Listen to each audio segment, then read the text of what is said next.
Disasters strike somewhere in our country every year. That's more than 50 disasters every day. Some are major, like Hurricane Camille. I witnessed this awesome destruction, but Hurricane Camille, and even the greatest natural disaster we could imagine, would be dwarfed by the loss of lives and property in a nuclear attack. I'm saying this because I have good reason to be concerned. My name is John Davis, and I am the National Director of Civil Defense in Washington, D.C.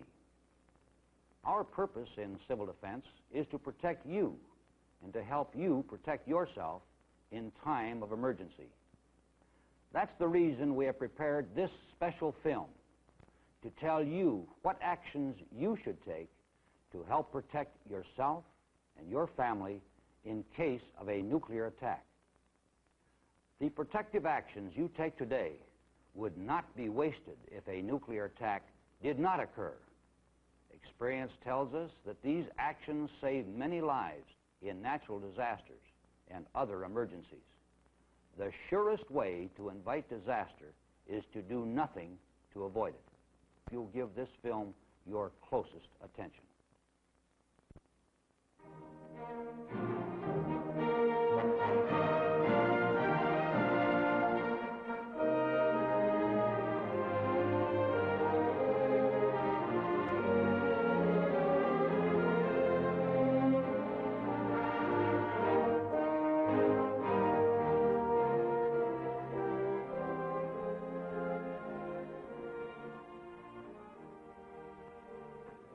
Most likely, the most important fact in the world today is this. We've been living in the atomic age since 1945. It's a long time now. And none of the catastrophes so freely predicted, so honestly feared, have come to pass. True, there have been dangerous moments like the Berlin and Cuban crises, but so far sanity has prevailed, and hopefully it always will. And yet there's no point in looking away from reality.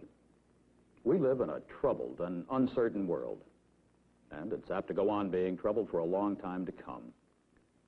The nuclear genie is out of the bottle. And until the world finds a way to clap him back in and then put a lock on the stopper, there'll always remain the outside chance that what our nation and a great many others have been working so hard to avoid could conceivably happen after all. And of course, so long as even the slightest possibility exists, it's something we must reckon with, guard against, prepare for, just as a common sense precaution. So let's talk a little about these things, about what's being done to protect you, and about what you can do to protect yourself in time of emergency. Of course, our first and strongest line of defense lies in what the strategists call the power of deterrence.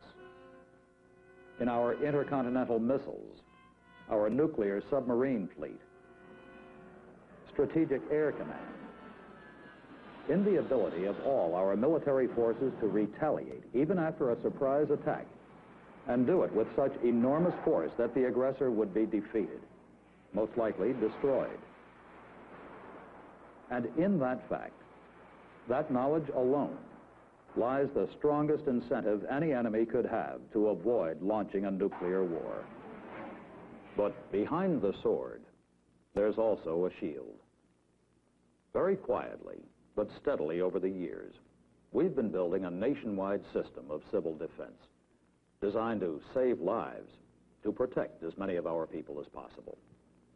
It consists of many things. The National Warning System, tied in with NORAD, the North American Air Defense Command, able to alert the whole nation in a matter of minutes.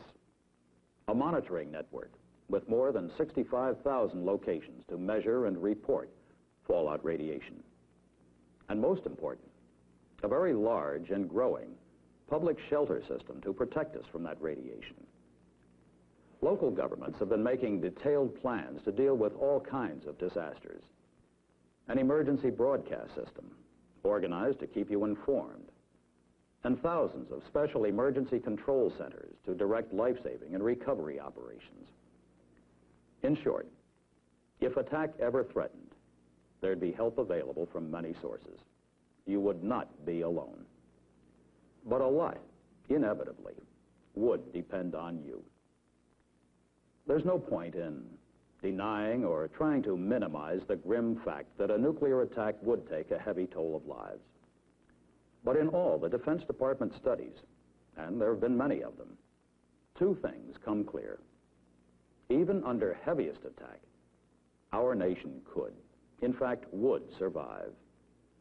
And our losses would be much less, your own chances of survival much greater, if each of us would take time to do just three things.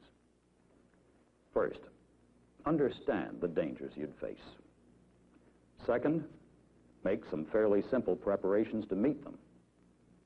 And third, learn exactly what to do if emergency comes, and then do it. 1, 2, 3. Now, about those dangers. There are some you can't do much about, but others you can. And knowing the distinction between the two could very well mean the difference between staying alive or dying an utterly useless death. When a thermonuclear weapon explodes, four things happen. First, a brilliant white flash of light. Then, a searing wave of heat shooting out from the nuclear fireball. The blast wave hurling debris before it. But even under heavy enemy attack, only 4 or 5% of our land, 1/20th of the country, would be affected at all by blast and heat. All the rest and all the tens of millions of people in it would escape untouched, except by radioactive fallout. It could spread on the winds to cover not just 5%, but 80 or 90% of our country. But that's one danger you can do something about, if you know a few facts about fallout. When a nuclear weapon explodes anywhere near the ground, tons of dirt and debris are pulverized into millions of tiny particles, swept up into the fireball, turned dangerously radioactive. They drift downwind in the mushroom cloud, then start slowly falling back to Earth. The heaviest and most dangerous particles first, after 15 to 30 minutes in the area nearest the explosion. The lighter ones later, perhaps hours or days later, and hundreds of miles away, wherever the winds may take them. But wherever they fall, in fields and streams, on rooftops, or in the streets, they spell danger. Each one of these fallout particles, no larger than grains of salt or fine sand, is like a tiny X-ray machine, shooting out deadly, invisible gamma rays that can damage or destroy the cells of your body. Too large a dose and too short a time means sickness or death. But it's a useless way to die. Useless because it's unnecessary if you use the three defenses you have against it. One is time. The most dangerous period would be the first 24 hours after fallout arrives. But fortunately, radiation decays very rapidly. It's like an elevator going down fast. For example, if all the fallout were down on the ground 1 hour after the burst, then by 7 hours, the radiation would have dropped to just 10% of that 1 hour level. By the end of 2 days, it would be down to 1%. And in 2 weeks, it would be just 1/10 of 1%. In short, with shelter, you can wait it out. But while you're waiting, you'll need protection. And that comes from two things: mass and distance. Mass, meaning thick, heavy, dense materials. Concrete. Steel. Even ordinary earth, to absorb or deflect those deadly gamma rays, reduce the amount of radiation reaching you. And distance, because the farther you are from the source of the radiation, fallout particles settled on the roof or on the ground outside, the safer you'll be. Put those two together, mass and distance, and you've got a fallout shelter. You'll find it wherever you see this sign, the black and yellow sign that marks our community fallout shelters. And they could mean the difference between life and death in time of emergency. Of course, if you're convinced of the futility of it all, and you want to just stand out there and bare your breast to radiation, that happens to be your privilege. But as we all found out in the Cuban crisis, that kind of talk becomes just talk. As the real danger mounted, so did our will for survival. We all discovered a reason for living, ourselves, our families, our children, and we were all looking for shelter. Well, it's there now, ready for use. A nationwide system of more than 100,000 large public fallout shelters located in office buildings, apartments, schools, factories, stores. And it's a good idea to look around, to know at all times where the nearest ones are, just in case they ever prove needed. Of course, there's still not enough, and they're not everywhere.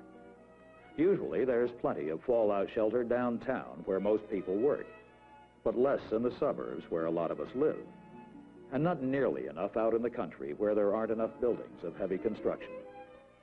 If that's the problem, if you're just too far away from the nearest community shelter to reach it in time, then you'd better do something about it. One answer may lie in your own home. If the house has a basement, earth and concrete may give you some shielding already built in. And to help fill in the gaps, the Office of Civil Defense has been conducting home surveys in many of our states, asking each homeowner to fill out a questionnaire, then telling him by means of computer exactly how much fallout protection is already there. If you've already taken part in one of these surveys, you already know if your house has enough.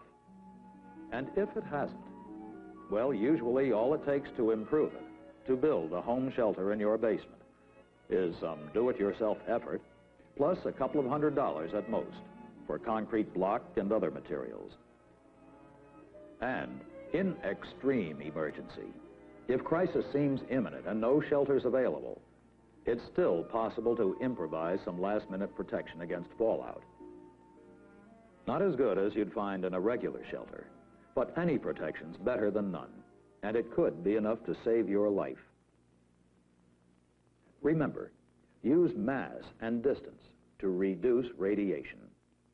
Choose the corner of your basement that's most below ground level. Set up a sturdy table or workbench there.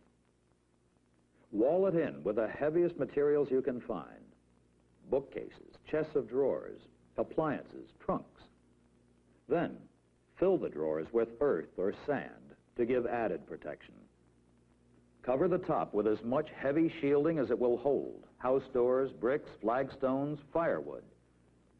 Then, once your family's all inside, block up the entrance, leaving an opening at the top just large enough to let air in, of course. If you live in the country and your home lacks a basement, a storm cellar outside can serve just as well. If the existing roof is made of light wood, put in extra posts and braces to support the added weight. Then cover the roof with a foot or more of earth to give you solid protection. After everyone's inside, use bricks, sandbags, or heavy concrete blocks to wall up the entrance, leaving just a few inches open at the top, again for ventilation. Or you can improvise a shelter in your yard.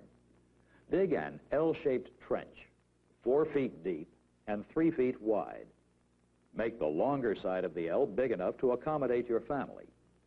The other leg will serve as an entranceway and help reduce the amount of radiation getting into the shelter area. Shore up the sides of the trench for safety. Then cover it with house doors and heavy timbers. Then pile on a foot of earth for protection. As a last resort, even if there's no basement or storm cellar available, You could get some limited fallout protection by improvising a shelter on the ground floor of your home. Use a hallway, an inner room, or large clothes closet, away from outside walls and windows. With doors, chests, trunks, and boxes filled with earth or sand, you can create an enclosure large enough to live in for the short time of that first peak period of danger. If the inner space you've chosen is too small to allow room inside for all these shielding materials, place them against the other side of the walls, in the surrounding rooms. All these are last-minute measures, of course, for use only in extreme emergency if you just can't reach a regular fallout shelter.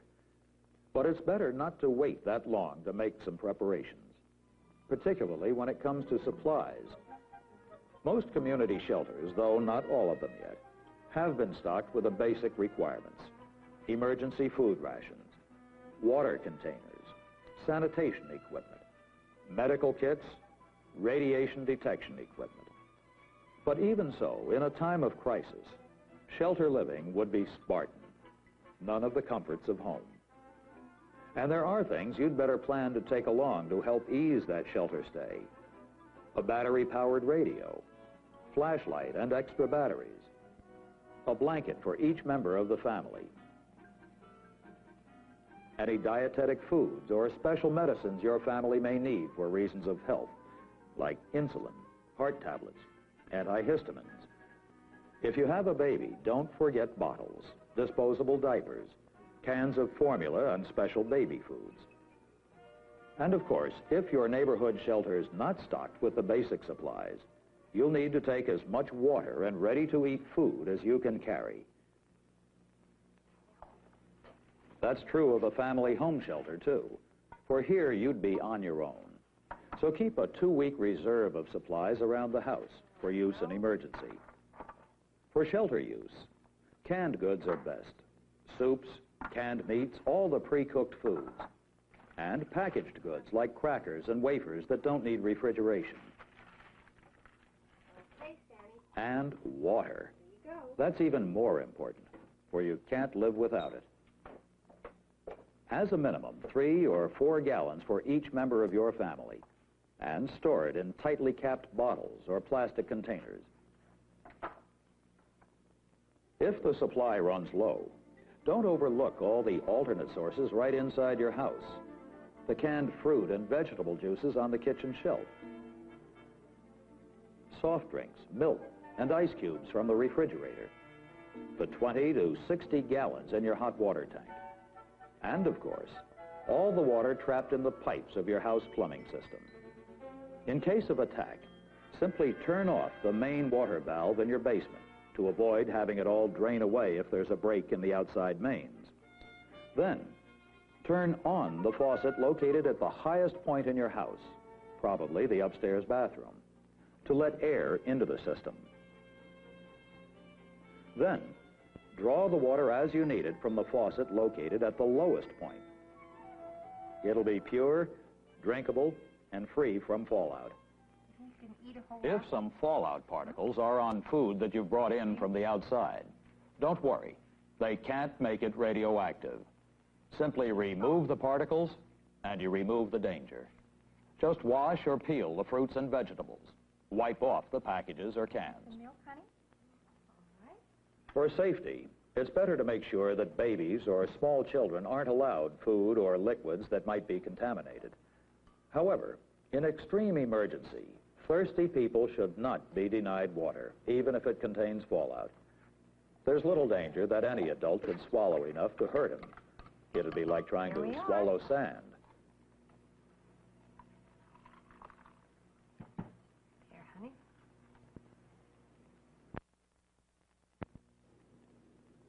Of course, we've only skimmed the surface here of things you need to know and do. But you'll find everything covered in fullest detail in this Citizen's Handbook prepared by the Office of Civil Defense. It's titled, In Time of Emergency. It deals with natural disasters as well as the dangers of enemy nuclear attack. And you can get a copy from the Civil Defense Office of your own local government. Read it. Study it. And above all, Keep this quick checklist of emergency actions in mind. First, know your local emergency action plan. Hundreds of cities and counties have prepared and printed specific community shelter plans, complete with maps and detailed instructions, telling every resident where to go for the best available protection against fallout. Make sure your family knows the plan, where the nearest shelters are, and how to get there in time. Second, keep a stock of emergency supplies on hand.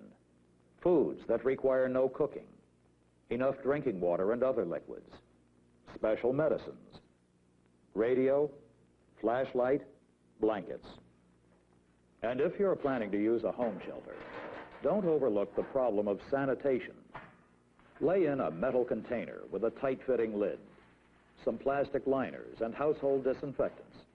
You'll need them for disposal of wastes and prevention of disease, to keep your family healthy through its shelter stay. If attack seems imminent, take precautions against fire. Close doors, windows, Venetian blinds. If you don't have Venetian blinds, cover the windows with household cleaning powder, aluminum foil, whitewash. For even in the fringe areas, miles away from any nuclear explosion, the heat wave could ignite trash and dry wood, set fire to your home. Have some basic firefighting tools on hand, especially a good fire extinguisher, and keep your garden hose connected. Unless your local authorities advise otherwise, fill the bathtub and other containers with water. For under enemy attack, the fire department may not be available. You'll have to help yourself. Above all, make sure you know what your local attack warning signal is. There are a few exceptions because of special local conditions, but in most communities, the standard attack warning is this: a wavering, undulating sound on the outdoor sirens lasting 3 to 5 minutes, or a series of short blasts on whistles and horns. And when you hear that sound, believe it, an actual enemy attack has been detected. Don't reach for the phone to find out what's happening. The lines need to be kept clear for official emergency use, and you need to find shelter promptly. If you're caught in the open, if there's a sudden flash and you feel warmth at the same time, don't look at the flash. Move. Take cover instantly, behind a tree or a wall, in a ditch or a culvert. Curl up on the ground and cover your head with hands and arms. Stay there till heat and blast waves have passed. Then get to shelter before the fallout starts falling. Then turn on the radio. The emergency broadcast station serving your area will be bringing you news, presidential messages, civil defense instructions. You would not be alone. In many shelters, you'd find friends and neighbors who have been specially trained in shelter management, radiological monitoring, medical self-help. All across the country, the Civil Defense Monitoring Network would be measuring and reporting fallout conditions.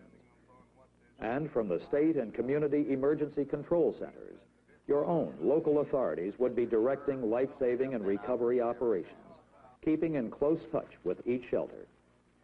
Just follow their official instructions and stay in the shelter till they tell you it's safe to come out. All these things are easy to remember and fairly simple things to do. None of them cost much in time or effort or money. If nothing ever happens, if the world maintains its sanity and enemy attack never comes, that time and effort will still have been well spent. For the better, both we and the nation are prepared. The less chance, really, that anything will happen. And if they ever prove needed, they could save your life in time of emergency.